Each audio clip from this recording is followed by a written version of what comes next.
2026ஆம் ஆண்டு மிதுன ராசிக்கு எப்படி இருக்க போகுது அப்படிங்கிறத பற்றி இப்போ பார்க்கலாம். மிதுன ராசிக்கு சனி பகவான் 10ஆம் வீட்டில் சஞ்சரிக்கிறாரு, குரு பகவான் ராசியிலே சஞ்சரிக்கிறாரு. என்னடா ஜென்ம குருவா வந்துருச்சே அப்படின்னு நினச்சி நீங்கள் ரொம்ப ஒன்றும் கவலைப்பட தேவையில்லை. ஏன்னா ஜென்ம குருவால் உங்களுக்கு இந்த வருஷ தொடக்கத்தில் சிறு உடலில் சில பிரச்சனைகள் வந்தால் கூட அது பயப்படுற அளவுக்கு பெரிய அளவில் கண்டிப்பாக இருக்காதுன்னு சொல்லலாம். ஏன்னா ராகு உங்களுக்கு மிகவும் சாதகமான 9ஆம் வீடான பாக்கியஸ்தானத்திலே சஞ்சரிக்கிறாரு. ரெண்டாவது ராகுவின் மீது குருவோட பார்வையும் விழுகுது.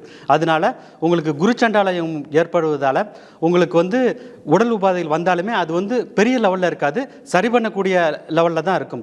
ஆனால் கணவன் மனைவிக்குள்ளார சிறு பிரச்சனைகள் வந்தாலும் கொஞ்ச காலத்துக்கு, அதாவது முதல்ல ஒரு 4-5 மாதத்துக்கு மட்டும் கவனமாக இருக்கிறது நல்லது. ஏன்னா ஒரு 12 ராசியில் எல்லா ராசிக்குமே எல்லா வருஷமும் நல்லதாக இருக்க போகிறதில்ல. அப்பப்போ ஏதாவது 1-2 சில பிரச்சனைகள் வரலாம். ஸோ ஜென்மத்தில் குருவில் கொஞ்சம் பிரச்சனைகள் வந்தால் கூட அது எல்லாமே ஒரு ஜூன் மாதத்துக்கு அப்புறம் அப்படியே சரியாயிடுன்னு சொல்லலாம். ஸோ வேலை பார்க்குறவங்களுக்கு வேலையில் கொஞ்சம் பிரச்சனைகள் வரலாம். அதாவது மேலே ஒர்க் பண்ணுறவங்களோட ஒத்து போகாத மாதிரி ஒரு சில பிரச்சனைகள் வந்தால் கூட அது எல்லாமே ஜூன் மாதத்துக்கு அப்புறம் மறுபடியும் சரியாயிடும். ஏன்னா உங்களுக்கு குரு 2ஆம் வீட்டுக்கு வந்துடுறாரு. 2ஆம் வீடுங்கிறது கடகராசி, அது உச்சஸ்தானம். குரு உச்சஸ்தானத்திலிருந்து 10ஆம் வீடை பார்க்குறாரு. அதனால உங்களுக்கு கெரியரில் எவ்வளோ ப்ராப்ளம் வந்தாலுமே அது எல்லாமே மிதுன ராசிக்கு சரியாயிடுன்னு சொல்லலாம். ரொம்ப வருஷமாக ப்ரமோஷன் இல்லையே, இல்லைன்னா இந்த வருஷத்தோட தொடக்கத்தில் அவங்களுக்கு ப்ரமோஷன் தட்டி போயிடலாம், அது கொடுக்க முடியாது, இன்னும் கொஞ்சம் நாளாகும்னு சொல்லி காலம் தாழ்ந்திருக்கலாம். அவங்களுக்கு கூட ஒன்றும் பெரிய பிரச்சனை இல்லை.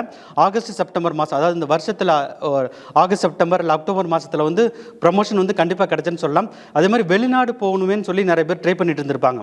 சில பேருக்கு விசா கூட ரிஜெக்ட் ஆகிருக்கும். அவங்களுக்கெல்லாம் ரொம்ப ஒரு சந்தோஷமான விஷயம் என்னென்னா, இந்த வருஷம் வெளிநாடு போவதற்கான வாய்ப்புகள் நிறைய இருக்குது. ஸோ மொத்தத்தில் மிதுன ராசிக்கு ஜென்மகுருவாக ஆரம்பிச்சிருச்சே அப்படின்னு நினச்சி மட்டும் நீங்கள் வருத்தப்பட தேவையில்லை. ஏன்னா அது ஜூன் மாதத்துக்கு அப்புறம் வரக்கூடிய காலகட்டம் ரொம்ப சூப்பராக இருக்குன்னு சொல்லலாம். சனியும் வக்கரம் அடைவதால் அதுவுமே உங்களுக்கு நல்ல பலன்களை அதிகப்படுத்தி கொடுக்க போகுது. அதனால இந்த வருஷ கடைசியில் மிதுன ராசிக்காரங்க ரொம்ப ஹாப்பியாகவும் சந்தோஷமாகவும் இருக்க போகிறாங்கிறத கண்டிப்பாக சொல்லலாம்.